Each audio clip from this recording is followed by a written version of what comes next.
All right. Did you want stuff it? Just a little bit of cream.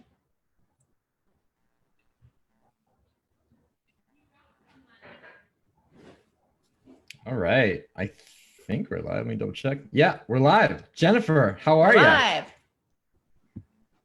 How you doing? I'm excellent. How are you?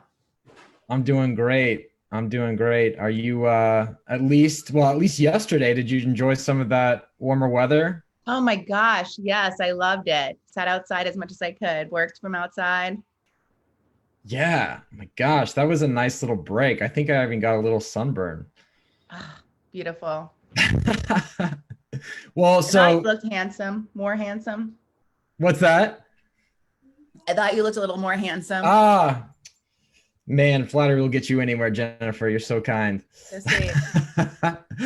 Hey, so first off, thanks so much for doing this. I really appreciate it.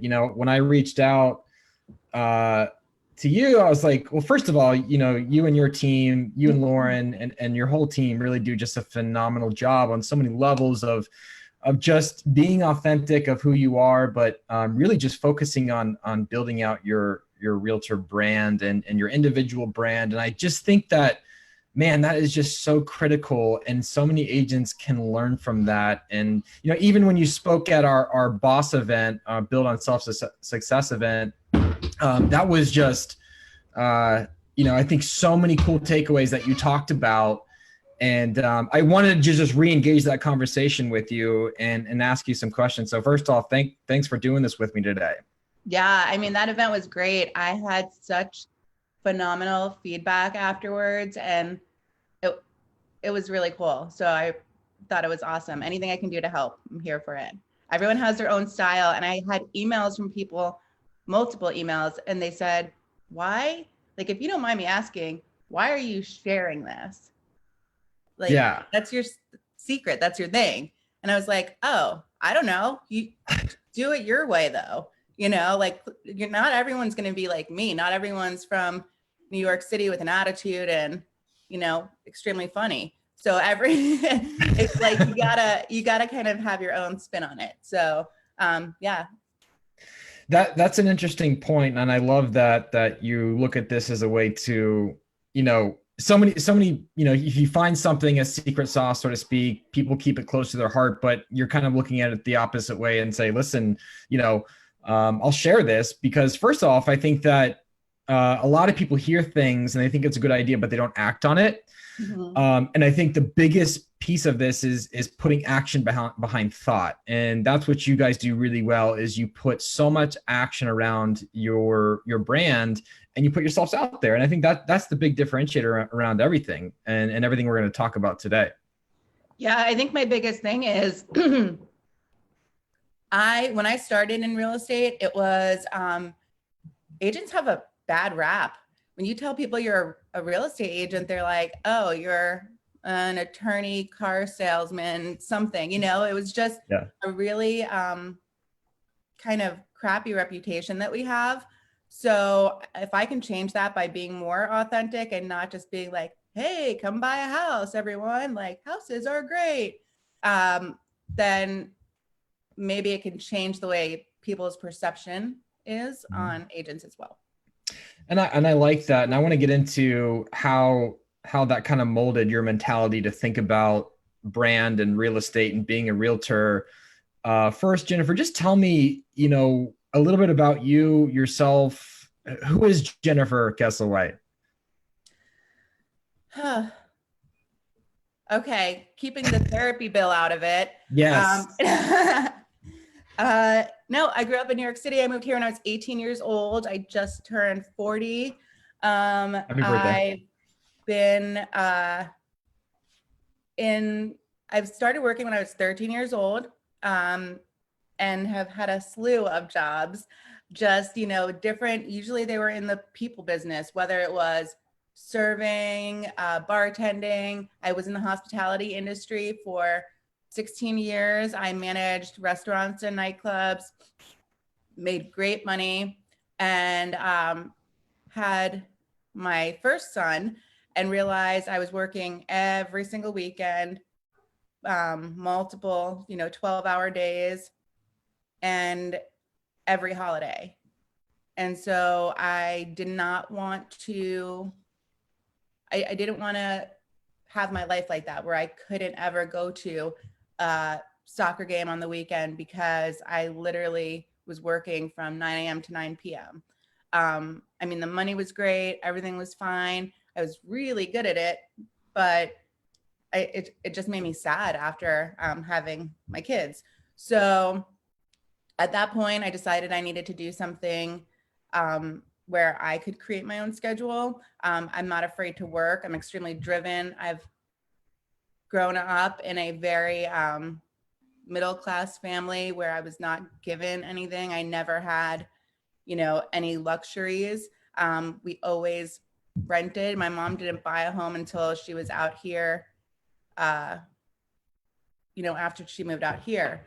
So we, I know I'm not afraid to work, but I needed to find something that I could do that was more, I don't know, that was on my terms. Plus, I don't deal well with authority.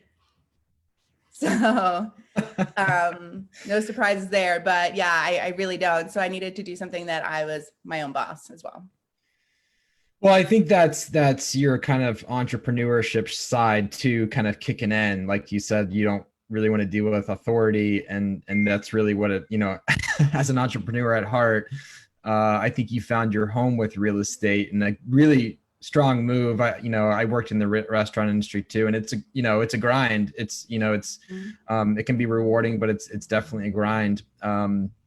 So you kind of answered my question of what you did prior to real estate. And do you feel like working in that environment kind of prepped you for being successful in the real estate sector?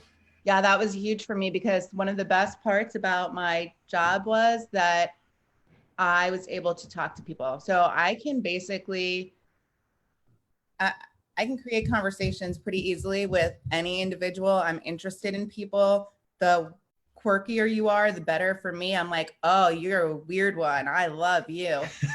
So it's just, I like talking to people. I like having communication and learning different things from unique individuals.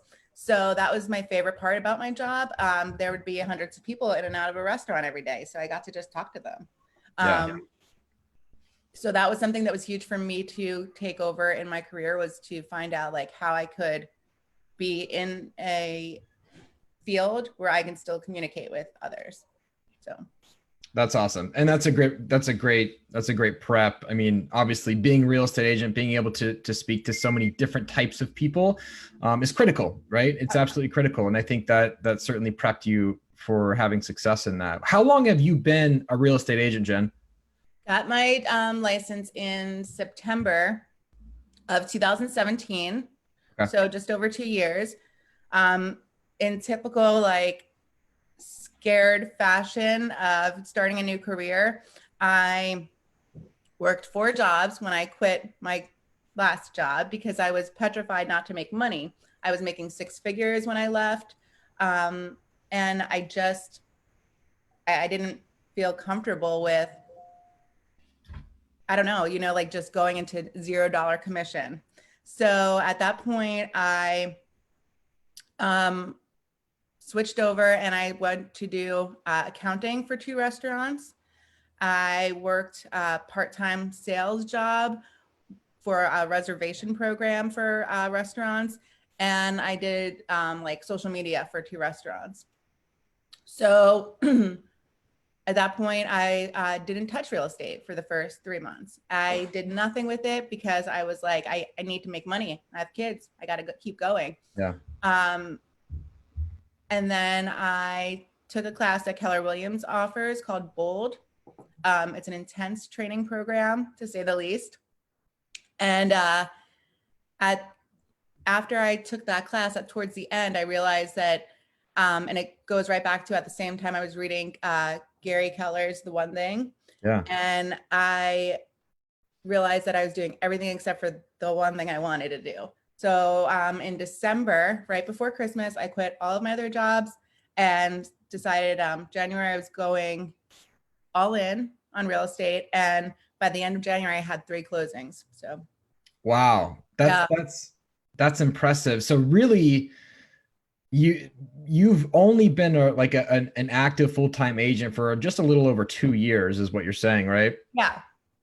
And what was that trigger in January that like what was that one thing, right? You read the book, The One Thing. What was your one thing that really pushed you to go all in and have the drive? And then how where did these 3 closings come from so quickly? So my biggest fear was that I remember I was so paranoid to put, and by the way, I was never big on social media before. I didn't do anything, never a live video, never anything. I never spoke in front of people. I would have rather passed out. But I was so afraid when I became an agent to put it on social media, like that, like, oh, it's real now. I put it on Facebook. Yep. So I was so afraid to do that because I was afraid of failure. Everyone knew me in the hospitality industry for my whole life, almost in Ohio. So I was like, why would anybody trust me? Why would anybody allow me to sell or help them purchase one of the biggest things that they're going to do in their life? And I didn't have belief in myself really to put that out there. And I was just afraid of failing, or that everyone would be like, that judgment of like, nice try trying to get out of the thing that you do to, I don't know. So Yeah. I remember one time, this is messed up because I love Jillian Michaels, Biggest Loser, all the things. I've met her. I've written an article for 614 about her workout tapes. I love her until the day I didn't. And it was right when I went into the industry and I was listening to her podcast, and she said, she was talking about realtors, and she said, I feel like real estate agents become real estate agents when they don't know what else to do. And I was like, oh, you bitch, and I was like, I guess that kind of resonated with me because it really was something where I was like, I don't know which path to take. And I was like, that sucks because I didn't want to be looked at as that person. So if I was going to do it, I was going to do it right. I had to go all in and basically just be proud of it and put it out there like, hey, I'm going to do this and I'm going to succeed at it. So my biggest fear was failure. And then once I kind of changed over to just like, honestly, that comment hit me and made me feel like, oh, I need to prove myself and I need to do something different, I don't know. Yeah, no, I think that's great. And I think, to your point, Jennifer, we all have this kind of mental block, right, of putting ourselves out there, fear of failure, fear of what our influence and our people and our friends and family will think of us by doing this, right? You said everyone knew you as being in the restaurant industry. How are they going to trust you in real estate? And I think it's a lot of false fear that we have around those thoughts, especially a lot of us agents who are afraid to kind of put ourselves out there and really embrace who we are as individuals. And I think that's the coolest part about your business and your brand and your team is that you've made who you are part of your brand. You're not putting on a mask. You're being you to yourself and you're being authentic to yourself and you're making that part of your business. And I think that that's the way that we need to start thinking about our business as professionals is embracing who we are first and then allowing that to be part of our brand. Right. So that goes all the way into kind of my avatar, and also you get to pick who you want to work with, right? You can kind of mold who your future clients are going to be. And that's what I want to do, because in the beginning, oh man, I did 3 transactions with a guy that literally every time my phone would ring from him, my stomach would turn because he was just so mean and rude. But I was like, I need money. I'm going to do whatever. Yeah. And I don't want to do that. I don't want to work with people that don't want to work with me, or I want to get a great review because these are my people. They like me, they enjoy me, they find my personality to fit theirs. And I want to do the same with them. You know, I don't want to walk away from that being like, I hope they never call me again. And I know that the clients that I'm trying to attract are going to refer me to people that I want to work with.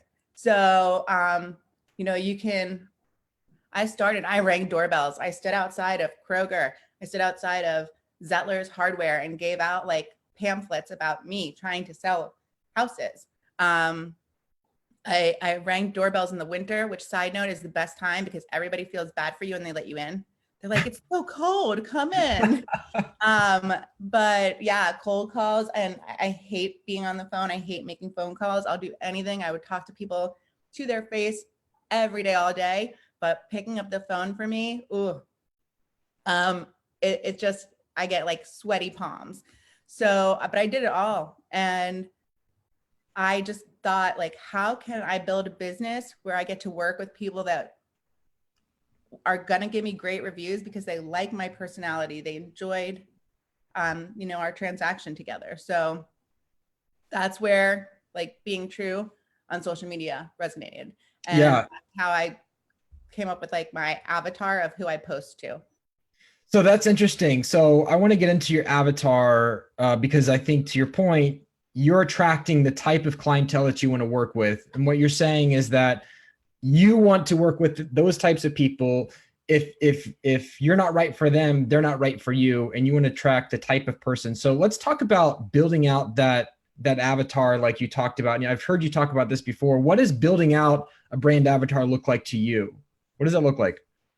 So every time I post something on social media, I won't do it unless my avatar would hit the like button. So for me, that meant that I had to find out exactly what a version of my ideal client would be like and post to them. So I created someone, and her name's Sarah, super simple. She lives in German Village. She's got a significant other. They have a dog.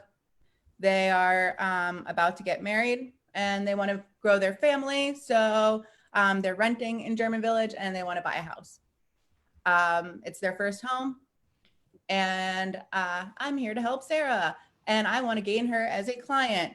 So I created her because almost all of my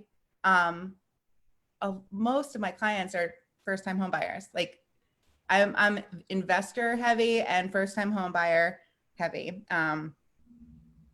So I kind of just wanted to like find that niche of buyers on social media, buyers, sellers, you know, but I love the fact that they're first-time home buyers because then I get them as clients forever, you know, and I know that that's going to happen because I want to work with people that are going to want to refer me. And I get so many referrals from my past clients because they like me, because they're my avatar, because they're my sphere of like that base that I'm looking for. So Sarah's going to buy her first home and now I need her to pick me as her agent.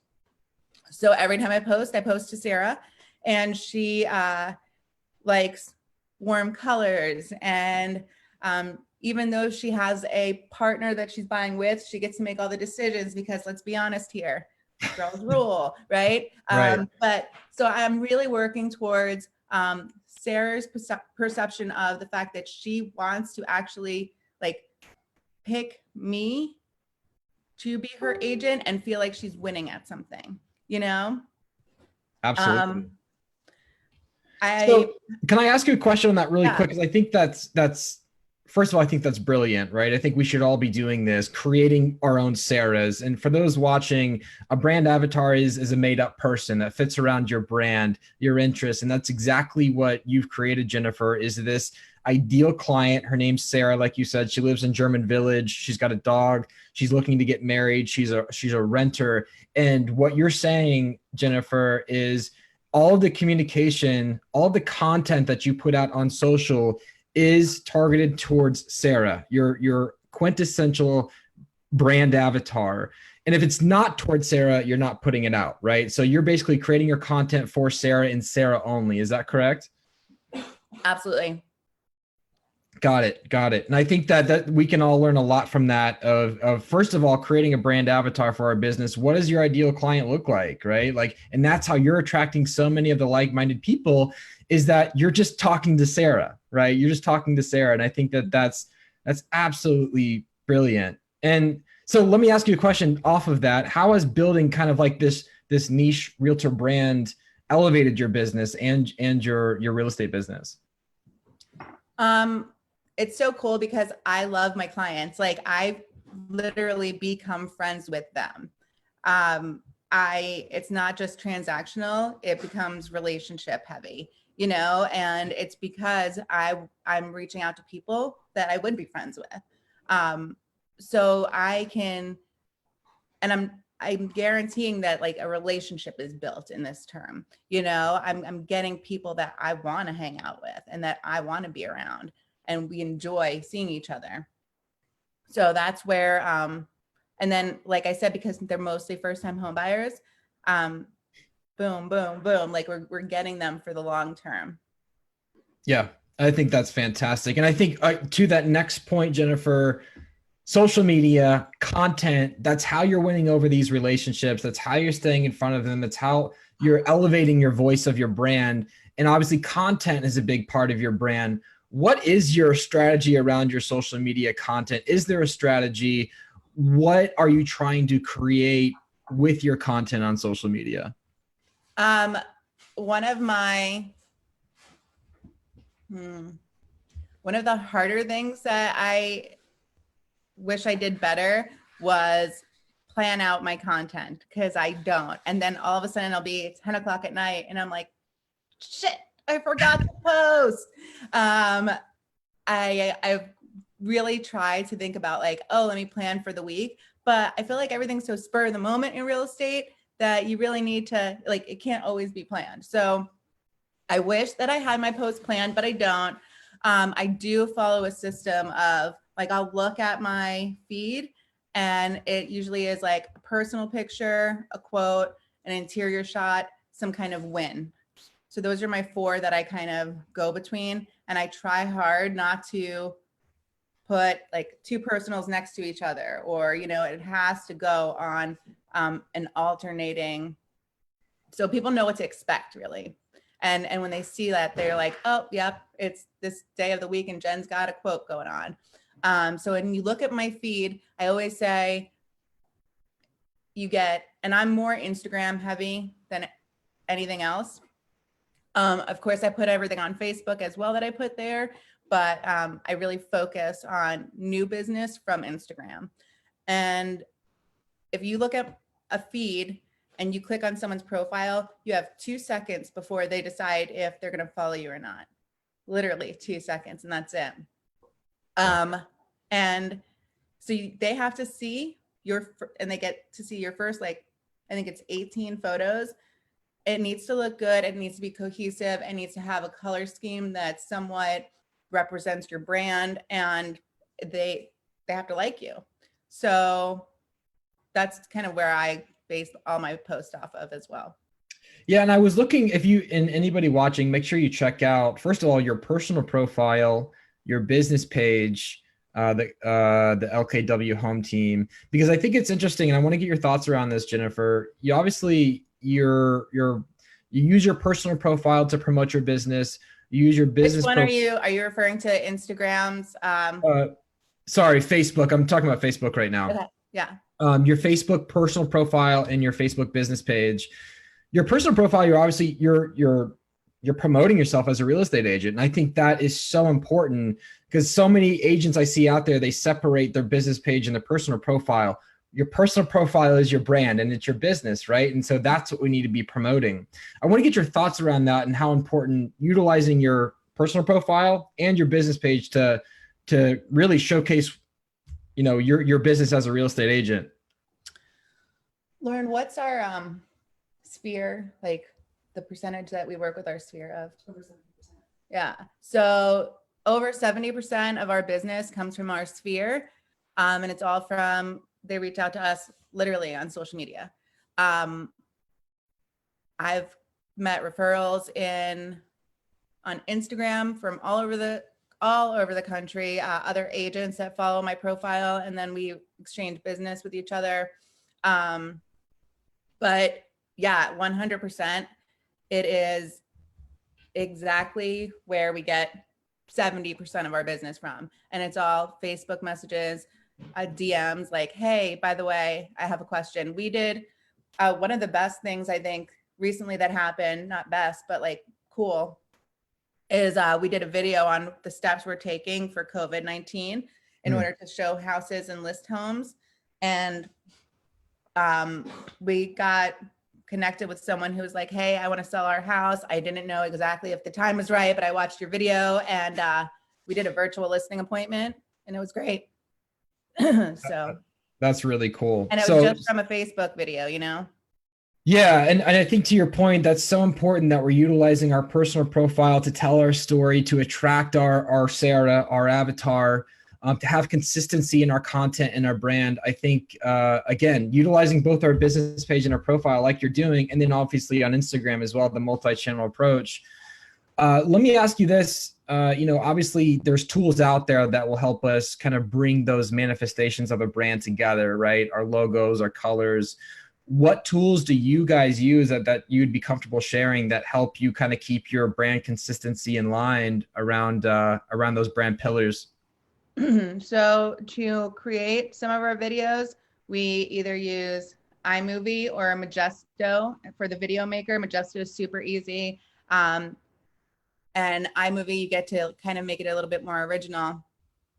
Then Cut Story is what we use to post onto our stories. Like if yesterday, or I'm sorry, the day before, we had a story of our like recap of the week.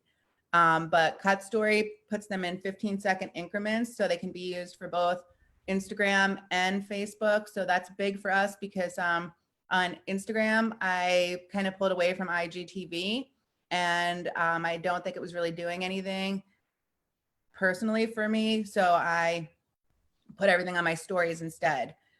And YouTube is great because you can save everything there. And let's see, what else? I have Canva. I use Canva all the time, like hard. Is that where you kind of keep your brand consistency in line, is in Canva, like same color scheme fonts? So we have like our colors that we have kept written down, like the exact number of exactly what our scheme is.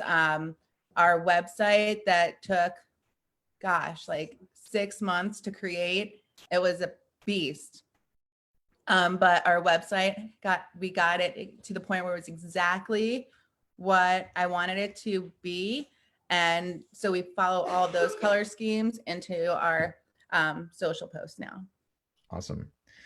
So I think that's great. And again, I think any agent listening or anybody in real estate, you have your own business, having that consistency of your brand is incredibly important. Like you mentioned, Jennifer, right? They go to your profile, they go to your Instagram profile. You've got only a few seconds to really draw them in, right? And so if it's all scattered all over the place, you're going to lose the attention, right? And so we need to have that consistency in place, whether it's your Instagram profile, your Facebook personal or business page. Create consistency, and it's easy to do. Canva makes it so simple to create a brand guideline for your fonts, for your colors, just for your overall design. And I'm glad you guys are utilizing that because your brand is on point when it comes to that. And I think that's really important. Thank you. So where can agents start, Jennifer? If an agent, and now is the time, right? Now is the time. We have a lot of time to do this. Where can agents start building out? Oh, sorry. Is that a fire alarm? My brother is cooking and he just set the alarm off. Matt, you jerk. Yeah. That's me. I love a little interruption here. This is fantastic. Oh boy. All right. I thought that was my house for a second. I was like, oh no, what did my daughter do? The fun of quarantine. I live nice little interruption there. I like that, right? Yeah, all right, I literally live with my team, and now we're all stuck together in the house nonstop. It's so fun. That is the ultimate team building exercise. Live with your team. Yeah. Okay. Okay. So Jennifer, where can agents start with everything, right? Like, where's a good place to start? If I, like, to your point, I want to go build up my brand now. I want to put focus around it. Where do you recommend we start? We just put our first foot forward. Where do we want to start? Where should we start? Find your avatar, find your audience, figure out exactly the person you want to work with and what do they like and what do they want to see. So in the beginning, if you guys go to my at Welcome Home 614 on Instagram and scroll down for months, you will see the shit show that my profile used to look like in comparison. And it was just, honestly, it was messy and it had no rhyme or reason. It didn't appeal to anyone. Like, no one would pick to follow me if they didn't know me. So finding out what people would like. I mean, you can do it for anything. If you're a golf fanatic, if you love music, like, pick out the people you want to work with that like the things you like and find the hashtags of those people.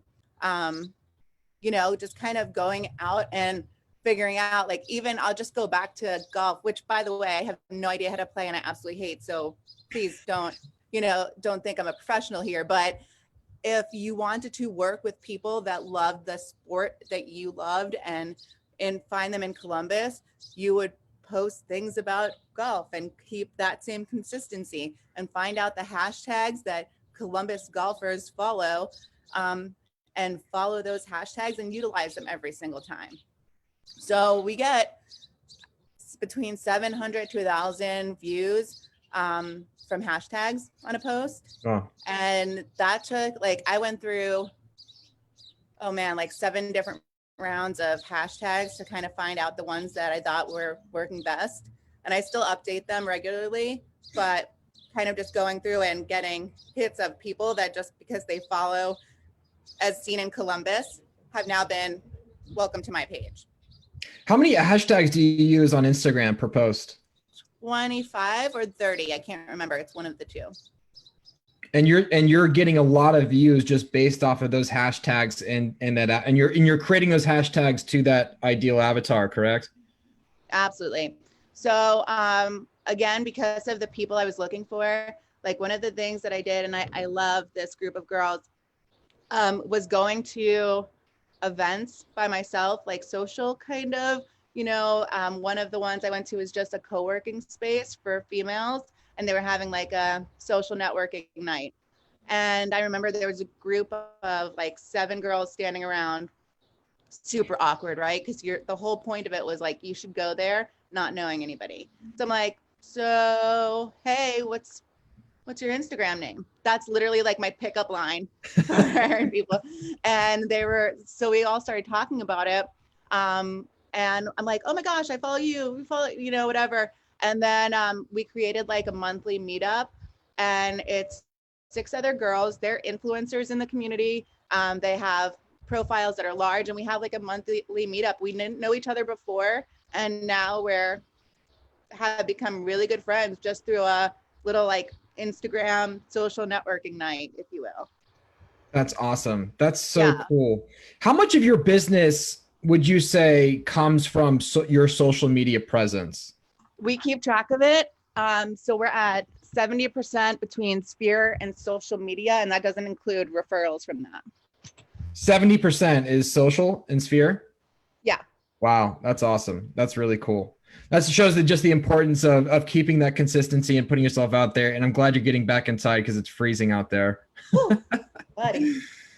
Jennifer, I just want to say, what you've built in the last 2 years is absolutely incredible. And I think the biggest thing that you've done is you embraced who you are. You've attracted your ideal client. You've been not afraid to put yourself out there. and create meaningful content that creates conversations and utilize the platforms that people are playing on today. It's not rocket science, guys. It's really just putting ourselves out there in a meaningful way and embracing who we are. And Jennifer, you and your team are exactly that. And that's why you guys have exploded so quickly and built this amazing brand.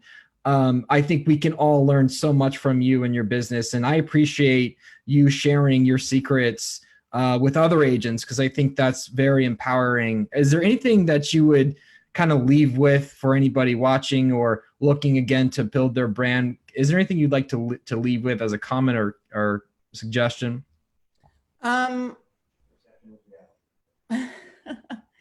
My brother just said this in the background because I say this all the time. In real estate, perception is reality.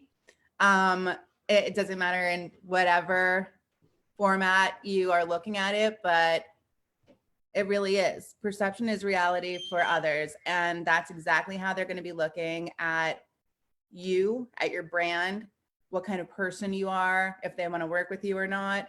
So I want to be the real me. I don't want to be like a, hi, my name is Jennifer.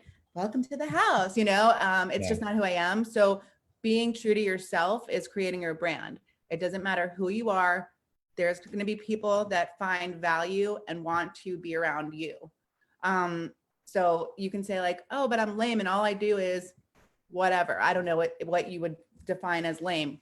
But if all you do is sit home and read books and you're a complete introvert, that's amazing, because there's 8 million other people just like you. So play off of what you enjoy. I love that. I love that. One final thought. We just got a question from the live feed. What are your thoughts on TikTok? Are you going to move over to that platform or play with it anytime soon? I started it. It's kind of like the same things with, I have a TikTok profile. I messed around on it a little bit, but it's just the same thing with like LinkedIn, which I think is amazing. I literally can't. It's a full-time job. Social media has become 100% a full-time job for us. Between taking time each day to comment and interact with others, because you don't want them to forget about you. You need to stay active on other people's profiles. This way they're like, oh yeah, I remember her. People want to help people that they feel like they know. Mm-hmm. It's true no matter who you are. If they feel like they know or have some kind of connection with you, they want to help you. So if they have somebody that's looking for someone in real estate, they're going to say your name. So because of that, because of the interaction, being active and present on both platforms, Facebook and Instagram, if I want to still sell real estate, I just can't do it all. So I do love TikTok. I wish that I had more time for LinkedIn, but I just don't. So I keep it to those two platforms. I'm not on, I have a Snapchat just so my kids can make funny faces with the pictures or whatever, but I don't do anything else because it's so time consuming. Yeah, that's great advice. You obviously don't have to be everywhere, be where your people are and where you get the most engagement, right? And where your avatar is. I think that's awesome. Great advice. And obviously we'll pay attention to it. If it starts to get more traction and more people on it, and that's where people are spending their time, you'll probably make an adjustment there. But yeah, Gary V is like my God. And he would kill me for saying all those things because he's like, you need to be on every platform, but just time-wise, I still got to go show a house. So right. Awesome. Well, Jennifer, thank you so much for jumping on today. I think we've all learned a lot from you and continue to learn so much from you and your brand and your business. And please thank your team on my behalf for allowing to take you away for a little bit. I know it's a team effort over there, so thank you guys. And yeah, we'll hopefully see each other soon and do this again. Absolutely. Thank you so much, Jason. Thanks Jennifer. Bye.